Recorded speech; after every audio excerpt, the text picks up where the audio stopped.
नमस्कार विद्यार्थी मित्रांनो, स्कॉलरशिप आणि बरंच काही या आपल्या यूट्यूब चॅनलमध्ये तुम्हा सर्वांचं पुन्हा एकदा मनापासून स्वागत। आज आपण इयत्ता 6वीचा जो बदललेला अभ्यासक्रम आहे तर चाचणी परीक्षेसाठी त्याची रिव्हिजन करणार आहोत, प्रश्न आणि उत्तरांची। तर पहा, इथे अनुक्रमणिका पाहूया एकदा। 4 भाग तुम्हाला दिलेले आहेत, त्यापैकी भाग 1 जो आहे हा चाचणी क्रमांक 1 साठी तुम्हाला असणार आहे। अजूनही बाजारामध्ये काही ठिकाणी नवनीतचे जे गाईड्स असतील किंवा इतर गाईड्स असतील ते उपलब्ध झालेले नाहीत, तर म्हटलं चला आपली रिव्हिजनच्या निमित्ताने एक व्हिडिओ 6वीच्या मुलांसाठी बनवूया। तर पहा पहिली आहे आपल्याला कविता सत्य शिवाहून सुंदर आहे। तर कवितेवर काही प्रश्नोत्तर दिलेले नाहीयेत। तर दुसरा जो पाठ आहे पुस्तक माझा गुरु, लेखक आहेत संदीप खरे। भरपूर यांच्या कविता आपण ऐकलेल्या आहेत। तर त्याच्यावरचा जो स्वाध्याय आहे तो आपण आता प्रश्नांची रिव्हिजन करणार आहोत। तर काय करायचे, कधी अभ्यास म्हणजे आपण जेव्हा पाठांतराला लागतो त्याच्या अगोदर जो दिलेला पाठ आहे किंवा कविता आहे ती व्यवस्थित वाचायची आहे। त्याच्या खालचे जे अवघड किंवा तुम्हाला माहीत नसलेले जे शब्द आहेत ते सुद्धा वाचून समजून घ्यायचे आहेत। तर पहा, कोण ते लिहा, मला पुस्तक भेट दे असे म्हणणारे कोण? लेखक। रद्दीतून किलोवर पुस्तके विकत आणून लेखकासमोर ठेवणारी कोण? आई। पहा, लेखक जेव्हा लहान होते तेव्हा त्यांचा वाचनाचा वेग चांगला होता आणि मग त्यांची भरभर सगळी पुस्तकं वाचून व्हायची। मग त्यांची आई काय करायची, रद्दीमध्ये पुस्तकं विकत आणायची, म्हणजे रद्दीमध्ये कमी पैशात मिळतात तर ती पुस्तकं आणून त्यांच्या पुढे ठेवायची आणि ती सुद्धा पुस्तके लेखक पटापट वाचून काढायचे। पुस्तकातून लेखकाला भेटणारे कोण? वेगवेगळी पुस्तकं लेखकाने वाचल्यामुळे पुस्तकातून लेखकाला भेटणारे पहा या पानावर, पान नंबर 3 वर याचं उत्तर आहे कोण भेटले? संत कवी, पंत कवी आणि तंत कवी। हे तुम्हाला तिथे लिहायचं आहे, कारण आपल्याला ठराविक शब्दांमध्ये 2-3 शब्दांमध्येच याचं उत्तर द्यायचं आहे। लेखक रात्री अपरात्री घरी यायचे तेव्हा झोपलेली असणारी कोण? त्यांची मुलगी होती। जेव्हा लेखकांचे दौरे चालू होते, आयुष्यावर बोलू काही या कार्यक्रमाचे महाराष्ट्रामध्ये दौरे चालू असायचे तर तेव्हा ते खूप उशिरा घरी यायचे आणि त्यांची मुलगी तेव्हा झोपलेली असायची। त्याच अनुभवावरून त्यांनी कोणती कविता लिहिलेली आहे? दमलेल्या बाबाची कहाणी। तुम्ही सर्वांनी ऐकली असेल। यानंतर कंसातील योग्य शब्द निवडून रिकाम्या जागा भरायच्यात। वाचनामुळे शब्दांशी टिंबटिंब होते। काय होते? मैत्री होते। टिंबटिंब आपलं जगणं समृद्ध करतात, तर कोण? अनुभव आपलं जगणं समृद्ध करतात। माझ्या बऱ्याच कविता या मला आलेल्या अनुभवांचे टिंबटिंब आहेत। काय आहेत? प्रतिबिंब आहेत। गुरूंबद्दल नेहमी टिंबटिंब आणि आदर असावा। गुरूंबद्दल काय असावी? कृतज्ञता आणि आदर असावा। पुढे 2-3 वाक्यात उत्तरे लिहा। खेळणी विकत घेण्यापेक्षा पुस्तके विकत घेणे लेखकाला का आवडायचे? आता जसंच्या तसं उत्तर पाठामध्ये दिलेलं नसतं, तर पहा, खेळणी विकत घेण्यापेक्षा पुस्तके विकत घेणे लेखकाला आवडायचं कारण लेखकांना पुस्तकं वाचायला खूप आवडायचं। त्यांचा वाचनाचा वेग चांगला होता, त्यामुळे कोणतंही पुस्तक पटकन वाचून पूर्ण व्हायचं, म्हणून खेळणी विकत घेण्यापेक्षा पुस्तक विकत घ्यायला लेखकांना आवडायचं। अगदी कोणी जर त्यांना भेटवस्तू देणार असेल तर ते सांगायचे की मला भेटवस्तू म्हणून काय द्या? पुस्तक द्या। पुढे म्हणजेच थोडक्यात लेखकाला वाचनाची आवड असल्यामुळे।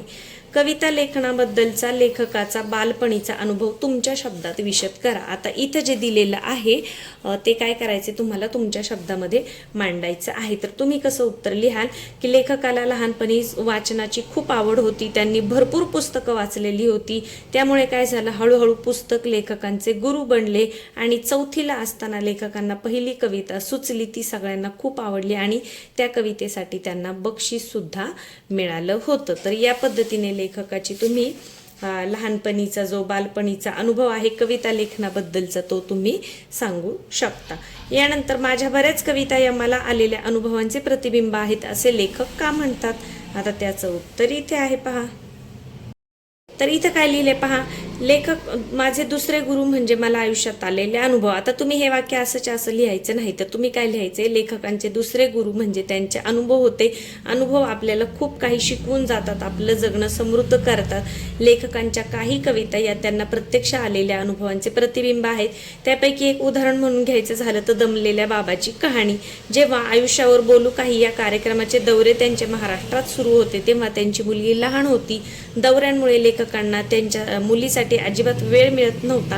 रात्री कार्यक्रमाहून उशिरा घरी आलं तर तेव्हा काय असायचं, त्यांची मुलगी झोपलेली असायची. अशा प्रकारे वेगवेगळे जे अनुभव आहेत ते त्यांच्या कवितांमधून व्यक्त होतात. म्हणून लेखकाने काय म्हटले की माझ्या बऱ्याच कविता या मला आलेल्या अनुभवांचे प्रतिबिंब आहेत.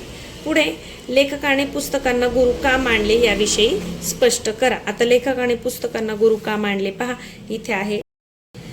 लेखकाला लहानपणी वाचण्याची खूप आवड होती, त्यामुळे हळूहळू पुस्तक त्यांचे गुरु बनले. पुस्तकामुळे काय होतं तर त्यांनी भरपूर प्रकारची पुस्तकं वाचली. यामध्ये कादंबरी, कथा, आत्मचरित्र असं सगळ्या प्रकारचं वाचन त्यांनी केलेलं होतं. वाचनामुळे काय होते, शब्दांशी मैत्री होते. शब्दांसारखे शब्द हे वेगवेगळ्या भाषांमध्ये वेगवेगळे असू शकतात हे समजतं. वेगवेगळ्या लेखकांच्या लेखनातून आपल्याला बरंच काही समजतं. एक शब्दाचा एकाच बाजूने विचार न करता चौफेर बाजूने आपण विचार करतो. आपल्याला शब्दांचा लळा लागतो, शब्दांवर आपण प्रेम करतो. हे सगळं कशामुळे होतं, पुस्तकांमुळेच होतं. म्हणून लेखक काय म्हणतात की पुस्तकांना लेखकाने गुरु मानलेले आहे. लेखकाने भरपूर वाचन केल्यामुळे त्यांना वेगवेगळ्या प्रकारचं लेखन करता आलं, वेगवेगळ्या प्रकारच्या कविता लिहिता आल्या. यानंतर पुढे पाठात वर्णन केलेल्या पुढील विधानांची कारणे लिहा. लेखकाची पुस्तके पटकन वाचून पूर्ण व्हायची. कारण पहा, इथे आहे कारण काय व्हायचं, त्यांचा वाचनाचा वेग चांगला असल्यामुळे. पहा, दुसऱ्या चोळीवर उत्तर आहे, वाचनाचा वेग चांगला असल्यामुळे पुस्तके पटकन वाचून पूर्ण व्हायची. दुसरा प्रश्न पाहूया. कवीने सगळ्या प्रकारचे वाचन करावे काय? आत्ताच आपण जो पॅसेज पाहिला तिथेच आहे उत्तर. जर तुम्ही म्हणजे कथा नसून जर कविता लिहिणारे कवी असतील तर त्यांनी सुद्धा वेगवेगळ्या प्रकारचं वाचन का करावं? कारण हे इथे आहे पहा, वाचनामुळे शब्दांशी मैत्री होते. शब्दांसारखे शब्द हे किती वेगवेगळ्या प्रकारे भाषेमध्ये असू शकतात हे वाचनातून समजतं. त्यानंतर वेगवेगळ्या लेखकांच्या लेखनातून आपल्याला उमजत जातं आणि सुरुवातीच्या काळात आपण शब्दाला एकाच बाजूने बघत असतो, त्याला आपल्याला चौफेर पाहता आलं पाहिजे. हे आपल्याला तेव्हाच जमतं जेव्हा आपल्याला शब्दांचा लळा लागतो, शब्दांवर आपण प्रेम करू लागतो आणि हे सगळं पुस्तकांमुळे साध्य होतं. त्यामुळे भरपूर पुस्तकं वाचायची आहेत. जर खूप पुस्तकं वाचली तर शब्दांचे, भाषेंचे वेगवेगळे आयाम कळतात. हे आयाम लेखकांना हळूहळू समजायला लागल्यामुळे त्यांनी वेगवेगळ्या प्रकारच्या कविता लिहिलेल्या आहेत. पुढे पहा, दमलेल्या बाबाची कहाणी ही कविता ऐकल्यावर बऱ्याच लोकांचे डोळे पाणवलेले असायचे. का बरं? कारण ज्या पद्धतीने लेखकाला घरी जाण्यासाठी उशीर झालेला असायचा आणि त्यांची मुलगी झोपलेली असायची. मुलीसाठी त्यांना अजिबातही वेळ देता येत नव्हता. आजही आपण बघतो अनेक घरांमध्ये याच पद्धतीने जे वडील असतात किंवा बाबा असतात ते कामावरून उशिरा घरी येतात आणि तेव्हा त्यांची छोटी छोटी मुलं झोपलेली असतात. त्यांना मुलांसाठी वेळ देता येत नाही, त्यांच्याबरोबर खेळता येत नाही, त्यांच्याबरोबर वेळ घालवता येत नाही, मजा मस्ती करता येत नाही. त्यामुळे दमलेल्या बाबाची कहाणी ही कविता ऐकल्यावर बऱ्याच लोकांचे डोळे पाणवलेले असायचे.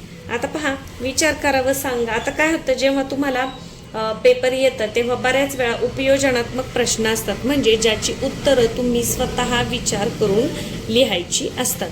जसं पहा, शब्दाकडे चौफेर बघता आलं पाहिजे. चौफेर म्हणजे काय? सगळ्या बाजूने. म्हणजे एखादा जो शब्द असेल तर त्याचा सगळ्या बाजूने आपल्याला विचार करता आला पाहिजे. किंवा एखाद्या शब्दांचा वेगवेगळ्या ठिकाणी वेगवेगळा अर्थ असतो, तर तो शब्द कुठे वापरलाय, कोणत्या प्रसंगी वापरलाय यावरून सुद्धा त्याचा अर्थ ठरवला जातो. पुढे पहा, खेळूया शब्दांशी मध्ये काय दिलेलं आहे, दिलेल्या अक्षरांचा योग्य क्रम लावून अर्थपूर्ण शब्द तयार करायचे. काय आहे? वाढदिवस, यानंतर ग्रंथालय, आत्मचरित्र आणि कविता संग्रह. यानंतर पुढे आहे तो व्याकरणाचा भाग. तर व्याकरणाचा भाग आपण एका वेगळ्या व्हिडिओमध्ये सेपरेट शिकणार आहोत. आता पहा, तिसऱ्या क्रमांकाला आहे कविता. काय आहे? आला पाऊस. कवी कोण आहेत? कवयित्री आहेत निर्मला देशपांडे. तर कधीही काय करायचं, जेव्हा इथे लेखकाची जी माहिती दिलेली असते ना ती वाचायची, म्हणजे या कवितेतून त्यांना काय सांगायचं हे समजतं. इथे लेखकाचा किंवा कवयित्रींचा, कवींचा जन्म दिलेला असतो, त्यांनी कोणकोणत्या प्रकारे कोणकोणत्या प्रकारचं लेखन केले ते सांगितलेलं असतं, त्यांच्या पुस्तकांची नावं दिलेली असतात. ही जी कविता आहे ती कशातून घेतली ते सुद्धा दिलेलं असतं. पहा, ही कविता इंद्रधनू या काव्यसंग्रहातून घेण्यात आलेली आहे. आता या कवितेमध्ये काय सांगितले तर पहा, प्रस्तुत कवितेत पावसाच्या आगमनाने संपूर्ण निसर्गसृष्टीमध्ये निर्माण झालेला ताजेपणा व नवजीवन यांचे सुरेख वर्णन करण्यात आले आहे. तसेच पावसामुळे मुलांच्या मनामध्ये निर्माण झालेला आनंद, उत्साह यांचेही दर्शन या कवितेमध्ये दिसून येते. आता कविता तुम्ही बऱ्याच वेळा म्हटलेली असेल, तुमची पाठही असेल. चला आपण त्याच्यावरचे प्रश्नोत्तर पाहूया. तर पहा, चौकटी पूर्ण करा. पाऊस आल्यावर ओले झालेले काय? अंगण. थेंबासंगे आलेले काय? वादळ वारे. गारांनी भरलेला काय? रस्ता. लखण लखाकणारी वीज.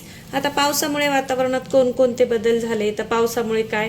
अंगण ओले झाले, यानंतर मोठ्या गारा आल्या, रस्ते पांढरे झाले, यानंतर रस्त्यावर नदी झाली. या पद्धतीने तुम्ही लिहू शकता. आकाशामध्ये इंद्रधनुष्य दिसू लागले. कोणतंही लिहिलं तरीही चालणार आहे, फक्त कवितेच्या जसाच्या तशा ओळी लिहायच्या नाहीत. बऱ्याच वेळा काय होतं, मुलांना ओळींचं वाक्य तयार करता येत नाहीत आणि ते तशाच ओळी लिहून काढतात. तर तसं करू नका. ती जी ओळ दिलेली आहे त्याचं साधं वाक्य बनवायला शिका. यानंतर प्रश्न तिसरा आहे, कवितेतील खालील ओळींचे अर्थ तुमच्या शब्दात स्पष्ट करा. आला पाऊस कभिन्न काळे हत्ती, निळ्या नभांगणी सैरा वैरा धावत हे सुट्टी. आता पहा, पाऊस आल्यामुळे काय झाले? कभिन्न काळे हत्ती म्हणजे आकाशामध्ये असणारे जे मोठे मोठे काळे ढग आहे, त्या ढगांना कवयित्रीने हत्ती म्हटलेलं आहे. तर काय होतं, हे जे निळ्या आभाळामध्ये हे ढग इकडे तिकडे वाऱ्याने पळतात, म्हणून लेखिका कवयित्री काय म्हणते की हे काळे भिन्न जणू हत्तीच इकडे तिकडे सैरावैरा धावत सुटलेले आहेत. आला पाऊस पागोळ्या गळती म्हणजे पाऊस आल्यानंतर जे पत्र्यावरचं पाणी असतं किंवा छापरावरून ओघळणारं पाणी असतं त्याला पागोळ्या म्हणतात. थरथरणारे पंख मिटून चिप्प पाखरे बसती. पहा, पाऊस आल्यामुळे भिजल्यामुळे पक्षी भिजलेले आहेत, त्यांचे पंख भिजलेले आहेत, थंडीमुळे ते थरथरत आहे. मग काय करतात पक्षी? पंख मिटून आपल्या घरट्यामध्ये एकदम गुपचूप बसतात. पुढचा प्रश्न पहा. आता जसं कवितेच्या ओळींचा अर्थ लिहायचा तसंच अर्थ व्यक्त करणाऱ्या ओळी सुद्धा ओळखता आल्या पाहिजे. हे अगदी सोपं आहे.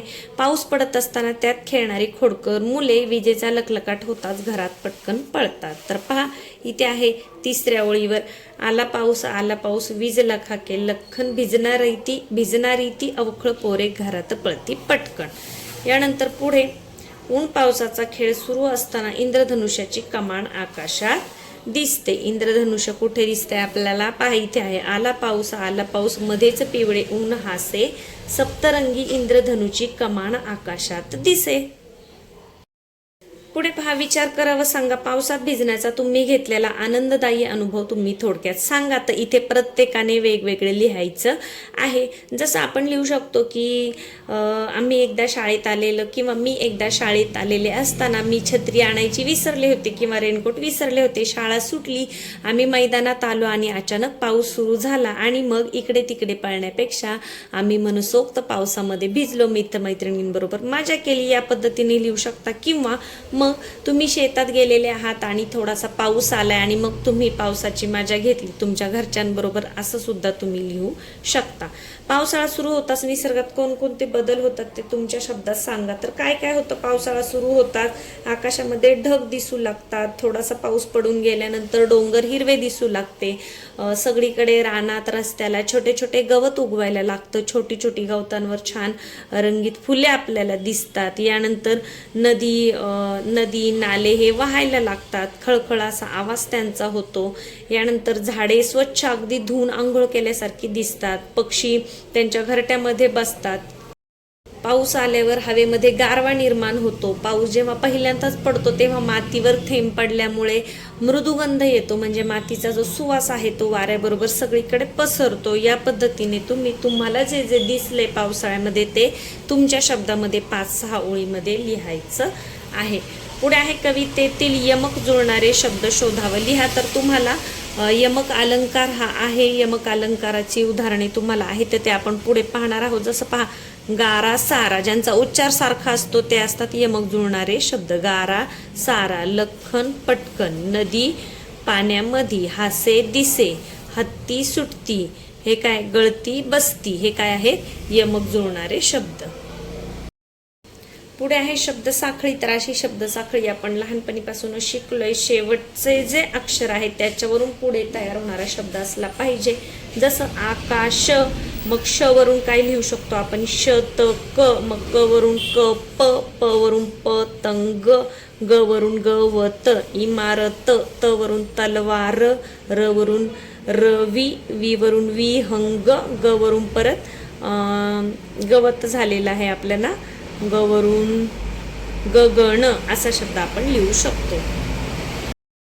यानंतर पुढे संकल्पना चित्र दिलेलं आहे, मध्येच शब्द दिलाय पाऊस. पावसाशी संबंधित शब्द लिहायचे. पाऊस, पूर, ढग, वारा, वीज. यानंतर अजून काय लिहू शकतो आपण, दुगंध लिहू शकतो. यानंतर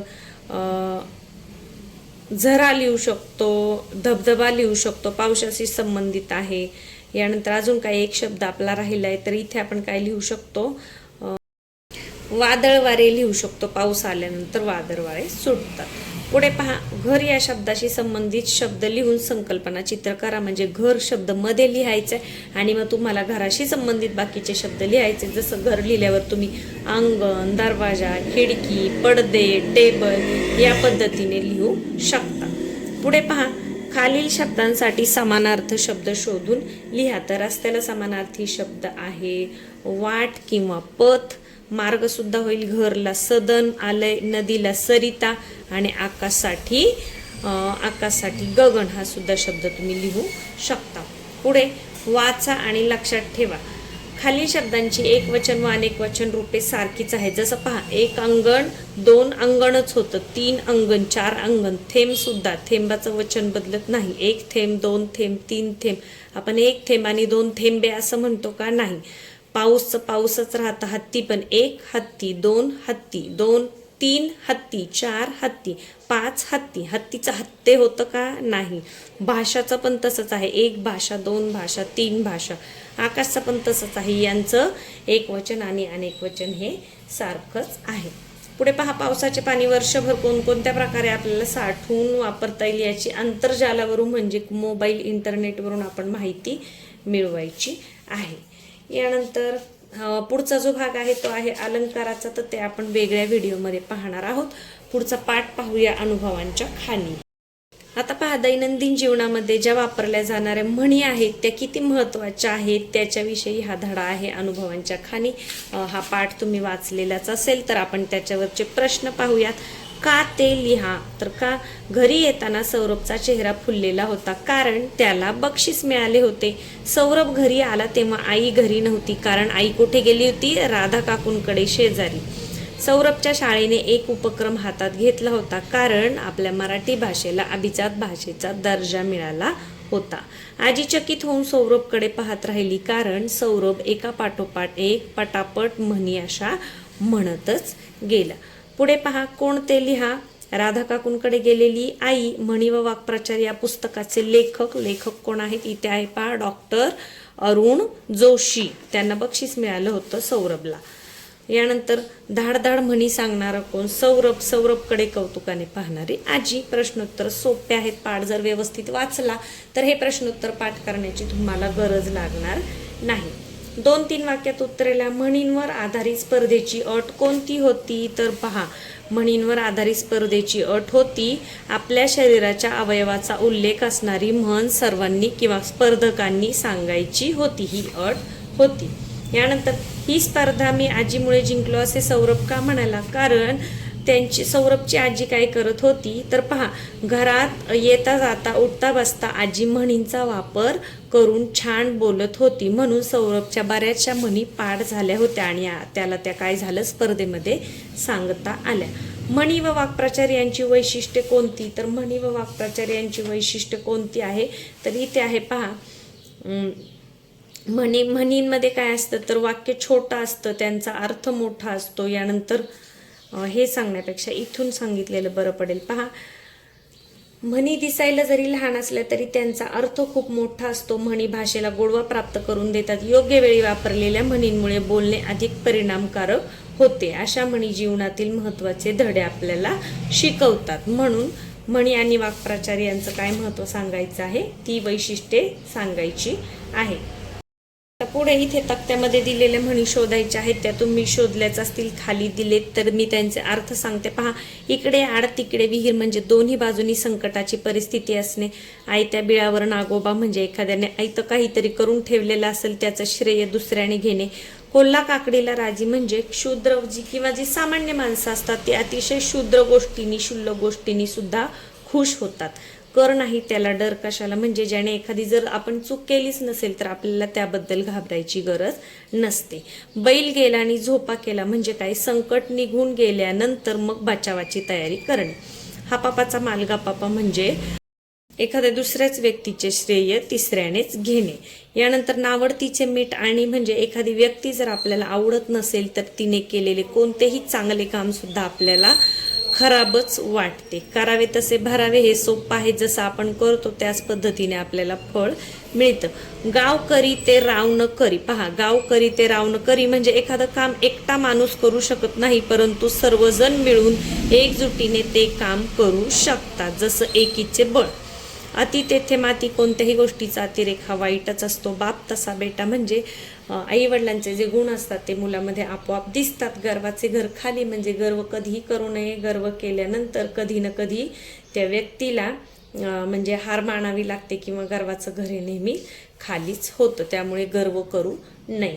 पुढे पहा, पाठात आलेल्या म्हणींचा अर्थ समजावून घ्यावं, वाक्यात उपयोग करा. आता वाक्यात उपयोग तुम्हाला करता आला पाहिजे. समानार्थी शब्द लिहा. शाळा, विद्यालय, घर, आलय, सदन, हात, कर. हाताला समानार्थी शब्द आहे कर किंवा हस्त सुद्धा. आता पुढे म्हणींवरच आधारित दिले. पहा, म्हणींचा अचूक अर्थ सांगणारा पर्याय निवडा. घरोघरी मातीच्या चुली म्हणजे काय, सर्वांच्या घरात मातीची चूल असते असं आहे का, नाही. मातीच्या चुली वापरणे योग्य असते, नाही. चुली मातीपासून बनवतात, नाही. तर याचा अर्थ काय आहे, सर्वत्र परिस्थिती सारखीच असते. यानंतर थेंबे थेंबे तळे साचे म्हणजे काय, थोडी थोडी बचत केल्यामुळे कालांतराने मोठा साठा होतो. जसं पहा, तुमच्याकडे जर गल्ला असेल आणि त्याच्यामध्ये आपण रोज काही थोडे थोडे थोडे पैसे टाकले आणि जेव्हा गल्ला भरतो तेव्हा एक बरीचशी मोठी रक्कम आपल्याकडे जमा झालेली असते. तर थेंबे थेंबे तळे साचे म्हणजे काय, थोडी थोडी बचत केल्याने कालांतराने मोठा साठा तयार होतो. यानंतर इथे काही तुम्हाला लेखक लेखिका दिलेले आहेत आणि त्यांचे कथासंग्रह दिलेले आहेत, ते सुद्धा वाचा, त्यांचा तुम्हाला उपयोग होतो स्पर्धा परीक्षांसाठी. शेवटची कविता आहे 5वी, ती म्हणजे प्रकाशयात्री. तर प्रकाशयात्री कोणाची कविता आहे, लेखक आहेत कल्याण, इनामदार कवी आहेत आणि बालसाहित्यिक. तर त्यांनी काय प्रकाशयात्री कवितेमध्ये काय सांगितले पहा. प्रकाशयात्री म्हणजे अशी व्यक्ती जी समाजात चांगुलपणा, प्रामाणिकपणा आणि नवी आशा पल्लवित करते. प्रस्तुत कवितेतून कवीने चांगले विचार आणि चांगल्या कृती याद्वारे सकारात्मकतेचा संदेश सर्वांना दिलेला आहे. चला आता याच्यावरचे प्रश्नोत्तर पाहूयात. पहा, कवितेतील खालील ओळींचा अर्थ शोधून लिहा. फुलपाखरा सारखे स्वातंत्र्य हवे. कुठे आहे फुलपाखरा सारखे स्वातंत्र्य हवे, पहा. फुलपाखरा परी आम्हाला पंख मोकळे हवे. पंख मोकळे हवे म्हणजे काय, आम्हाला स्वातंत्र्य हवं म्हणजे कुठेही फिरण्याचं, बागडण्याचं. यानंतर आम्ही स्वावलंबनाने ताठ उभे राहू. आता याची ओळ आपल्याला कुठे पाहायची, पहा. स्वावलंबनाने ताठ उभे राहू. पहा, ताठ उभारू आम्ही आमच्या पायावरती खडे. पुढे एकमेकांच्या सोबतीने नवा इतिहास घडवू. तर पहा, हात हाताशी घेऊन घडवू इतिहासाची पाने, स्वर उंचावणी गावी इथल्या मातीचे गाणे. यानंतर कवितेतील खालील ओळींचा अर्थ लिहा. आता या ओळींचा आपल्याला अर्थ सांगायचा. पहा, बालक आम्ही प्रकाशयात्री गगन चितारू नव्हे म्हणजे काय, आम्ही कोण आहोत, प्रकाशयात्री आहोत. तर प्रकाशयात्रीचा अर्थ आपण आत्ताच पाहिला की काय, प्रकाशाच्या मार्गावर चालणारा म्हणजे सत्याच्या मार्गावर चालणारा, चांगले वागणारा असा. तर आम्ही काय करू, आम्ही सर्व हे जे विद्यार्थी आहेत ते एक नवीन गगन चितारू म्हणजे एक नवीन विश्व निर्माण करू की ज्याच्यामध्ये समाजाचं कल्याणाच्या गोष्टी असतील. कळ्या कळ्यांचे गेंद होऊन हसता हसता झुलू म्हणजे काय, आम्ही कळ्या कळ्यांचे गेंद म्हणजे फुलांचे गुच्छ होऊन काय करू, आम्ही हसत हसत राहू. अंधारातून नेऊ अवघी वाट प्रकाशाकडे म्हणजे आम्ही हा जो समाजामध्ये पसरलेला अंधार आहे, आता अंधार म्हणजे वेगवेगळ्या चालीरीती असतील किंवा अनिष्ट प्रथा असतील तर त्या सगळ्या आम्ही काय करू, आमची वाट प्रकाशाकडे नेऊ. घुमवणारा घुमवारा सर्व बांधवांसवे, म्हणजे आम्ही सर्वजण एकत्र येऊन काय करू, इतिहासाचे पाने घडू, चांगला असा समाज निर्माण करू, इथल्या मातीचे काय गाऊ, आम्ही गाणे गाऊ. आता पुढे पहा, कवितेच्या आधारे खालील कृती करा. काय? कवीचे नाव, कवितेचे नाव, कवितेचा विषय, कवितेतील शब्दांचे अर्थ. तर आता स्वर म्हणजे काय? स्वर म्हणजे आवाज. बांधव म्हणजे काय? भाऊ. धरा म्हणजे काय? पृथ्वी. आणि तेजो म्हणजे काय? प्रकाशमय. कवितेतून मिळणारा संदेश कोणता आहे तो तुम्हाला लिहायचा आहे, कवितेचं नाव लिहायचं आहे. तर कवितेतून कोणता संदेश मिळालेला आहे की प्रस्तुत कवितेतून कवीने चांगले विचार आणि चांगल्या कृती याद्वारे सकारात्मकतेचा संदेश सर्वांना दिला आहे. म्हणूनच मी सांगितलं की जेव्हाही धडा दिलेला असेल, कविता दिलेली असेल, तर त्याच्या खालची जी ही माहिती असते ती वाचायची आहे, म्हणजे त्याच्यामध्ये तुम्हाला काय सांगितले हे तुम्हाला समजतं. यानंतर पुढे आहे शब्दांच्या जाती, म्हणजे व्याकरणाचा भाग सुरू होते. तर व्याकरणासाठी आपण त्याच्यासाठी एक सेपरेट व्हिडिओ बनवणार आहोत. तर आता आपण काय केलेलं आहे, हे जे तुमचे 5 आहेत पहिल्या भागातले जे 5 पाठ आहेत कविता आणि पाठ, तर यांची उजळणी केलेली आहे चाचणी क्रमांक 1 साठी. पुढच्या व्हिडिओमध्ये आपण व्याकरणाचा जो भाग आहे तो समजावून घेणार आहोत. व्हिडिओ आवडला असेल तर व्हिडिओला नक्कीच लाईक करा. चॅनलवर नवीन असाल तर सबस्क्राईब करा. आपल्या चॅनलवर तुम्हाला मंथन आणि स्कॉलरशिपसाठी वेगवेगळे व्हिडिओ पाहायला मिळतील. धन्यवाद.